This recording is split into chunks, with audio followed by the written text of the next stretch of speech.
টি-20 বিশ্বকাপের আগে এশিয়া কাপটা হবে একই ফরম্যাটে। প্রতিবারই ওয়ার্ল্ড কাপের ড্রেস রিহার্সাল হয় এখানেই, আর এশিয়া কাপের সবচাইতে হেভিওয়েট লড়াই ধরা হয় ভারত পাকিস্তান ম্যাচ। রেভিনিউ থেকে দর্শক আকর্ষণ সবকিছু মাথায় রেখেই আয়োজকরা বারবার দুদেশকে ঠেলে দেয় মুখোমুখি লড়াইয়ে। এবারের ফিক্সচারটাও তাই। ওখান থেকে সাউথ এশিয়ার দুই প্রতিবেশী ভারত আর পাকিস্তানই যাবে পরের রাউন্ডে, তার মানে সুপার ফোরে। আর অঙ্কের মারপ্যাচে সেখানেও হতে পারে ভারত পাকিস্তান লড়াই। শুধু তাই নয়, দুদেশ একই সাথে উঠে যেতে পারে ফাইনালেও। তাতে বাড়তি রেভিনিউ, টুর্নামেন্টের এক্সট্রা মাইলেজ। কিন্তু পেহেলগামে ভয়াবহ হামলার পর কি বলেছিলেন সৌরভ গাঙ্গুলি? হিন্দুস্তান টাইমসের এই প্রতিবেদন সাক্ষী। বিসিসিআই এর সাবেক প্রধানের ভাষ্য, পাকিস্তানের সাথে ক্রিকেটীয় সম্পর্কটাই স্থগিত করে দিতে হবে। প্রতি বছর পাকিস্তানের এই সন্ত্রাসবাদ কোনোভাবেই মেনে নেওয়া উচিত নয়। এটা কোনো কৌতুক না।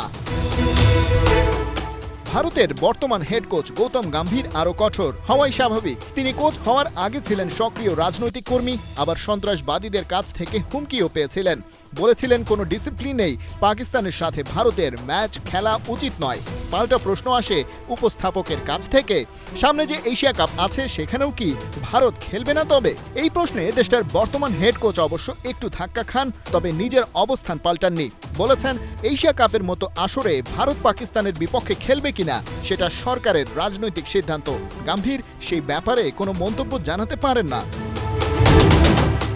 বার্মিংহামে ওয়ার্ল্ড চ্যাম্পিয়ন্স অফ লিজেন্ড টুর্নামেন্টে পাকিস্তানের বিপক্ষে না খেলার সিদ্ধান্ত নেয় ভারতের ইন্ডিয়া চ্যাম্পিয়ন্স টিমের অন্তত 6 ক্রিকেটার। আয়োজকরা সেই ম্যাচ বাতিল করে পাকিস্তানকে ওয়াকওভার দিতে বাধ্য হয়। এশিয়া কাপে কি হবে? স্বাভাবিকভাবেই তখন সামনে আসে সেই প্রসঙ্গ।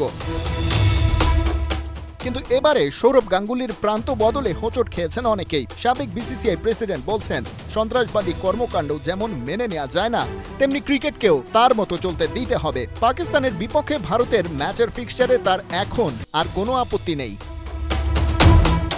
এর আগে এসিসির মিটিংয়ে যোগ দেয়া নিয়ে ভারতের টালবাহানা আলোচনায় এসেছে।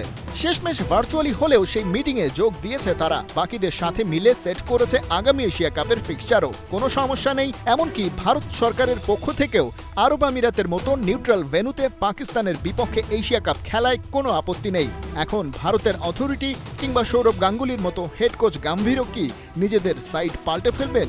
পাকিস্তানের বিপক্ষে খেলতে হবে বলে টিম ইন্ডিয়া থেকে করে ফেলবেন পদত্যাগ? মনে রাখতে হবে, সবশেষ এশিয়া কাপ 2023 আসরে কিন্তু প্রাইজ মানি ছিল $4 লাখ।